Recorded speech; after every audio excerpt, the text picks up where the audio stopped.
Dear brothers and sisters, this last week has been filled with devastating news. First, the senseless murder of George Floyd, compounded by the looming devastation of the COVID-19 pandemic impact on our community. Appalled and disillusioned by the blatant injustice and lack of accountability, many took to the streets to protest police brutality and to bring attention to the plight of Black people in this country. The George Floyd murder created an opportunity for pent-up frustrations to overflow in ways that sometimes may seem reckless. As a result, the motivation of social uprisings has been tarnished. If the truth is told, we've been down this road before with Breonna Taylor and Trayvon Martin and Stephon Clark and Philando Castile, to name a few. The accumulated trauma and frustration are hard to manage and process. Dr. Martin Luther King Jr. said, quote, "A riot is a language of the unheard." And what is it that America has failed to hear?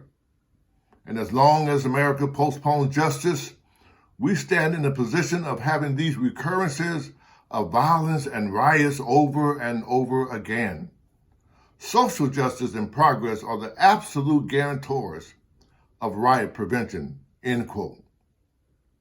As pastor, I remind you to demonstrate God's character while speaking truth to power about justice in terms of the distribution of wealth, opportunities, and privileges within our society.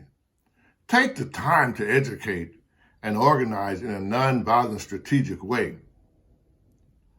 I am reaffirming my commitment to challenge the law enforcement, to actively improve community relations, to combat racism and discrimination within the Pittsburgh Police Department and government structure, to maintain policies that reduce police violence, and to ensure that the police force reflects the diversity of our community. I pray that we will remember what God requires of us, to act justly and to love mercy and to walk humbly with our God. Micah chapter 6, verse 8. Finally, identify an action you can commit to so as a community of faith in African Americans, we will convince the status quo that things must change. Finally, remain steadfast, committed, focused. Remember, one day at a time, one action at a time, and this too will be conquered. Go in peace and power. God bless.